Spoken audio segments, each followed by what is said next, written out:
Zee 24 तास एक पाऊल पुढे। बाळासाहेबांनी जशी राजकारणापलीकडची मैत्री जपली तेवढंच प्रेम त्यांनी आपल्या शिवसैनिकांनाही दिलं। तळागाळातल्या शिवसैनिकांना त्यांनी सत्तापदं दिली। ज्या शिवसैनिकांना आज समाजात ओळख मिळाली, पाहुयात त्यांच्या नजरेतले बाळासाहेब। 1965 साली आमचे वडील हे शिवसेनेमध्ये होते आणि त्यांचं जाणं येणं मातोश्री होतं। त्यावेळेला त्यांच्यासोबत मी जायचो मातोश्रीला आणि त्यावेळेला म्हणजे आमची संपूर्ण ग्रुप त्या मातोश्री आम्ही हजेरी लावायचो त्यांच्या म्हणजे संपूर्ण संरक्षणा करता साहेबांच्याच तेव्हा। आणि त्या संपूर्ण माझा अख्खा दिवस मातोश्री जायचा, 24 तास जायचे ते मातोश्री। तर एकदाच बाळासाहेबांनी विचारलं आमच्या वडिलांना की सरमळकर, तुमचा श्रीकांत माझ्याकडे 24 तास असतो, तर तुमचं ऑब्जेक्शन आहे का? तर बाळासाहेब आमचे वडील साहेबांना म्हणाले, बाळासाहेब मला 5 मुलं आहेत, मी तुम्हाला एक दिलेलं आहे, हा श्रीकांत तुम्हाला तुझ्या ठेवा, मला तर ऑब्जेक्शन काही नव्हतं। म्हणजे 65 पासून मी मातोश्री जायला सुरुवात केली होती आणि त्यातून मी आजपर्यंत मातोश्रीवर सतत जातो। आम्हाला आमच्या आईवडिलांनी जन्म दिला, पण पुढे जी आमची जोपासना जी झाली ती शिवसेना प्रमुखांमुळे झाली असंच मला म्हणावं लागेल। आज जो काय मी इथे बसून तुमच्याशी बोलतो आहे हे शिवसेना प्रमुखांच्या आशीर्वादामुळेच मी या ठिकाणी आज बसलो आहे। जो रामदास कदम महाराष्ट्राला दिसतोय, ज्या रामदास कदमची ओळख संबंध देशामध्ये झाली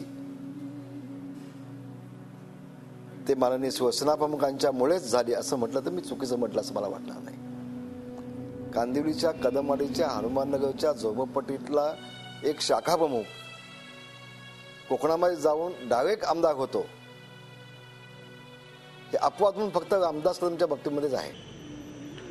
96ला सरकार असताना लोकसभा बीजेपी शिवसेना युतीच्या कोट्यातून साहेबांनी मागून घेतले की मला रामटेक द्या, आणि मागून याच्यासाठी घेतली होती की काय अपक्ष आमदार आमच्या बरोबर होते, त्यांच्या गटाला साहेब ती उमेदवारी देणार होते।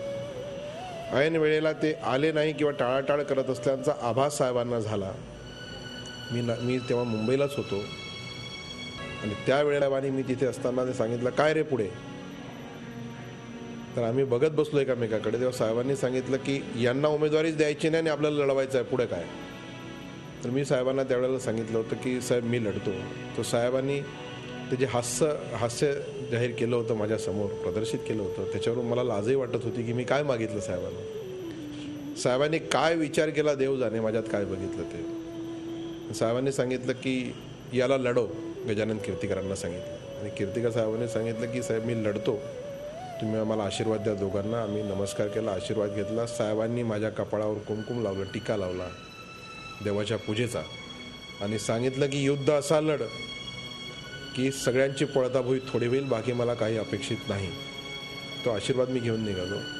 माझं साहेबांनी काय बघितलं तर मला एवढी मोठी उमेदवारी बहाल केली, तो क्षण अविस्मरणीय आहे, तो राहील। झी 24 तास एक पाऊल पुढे।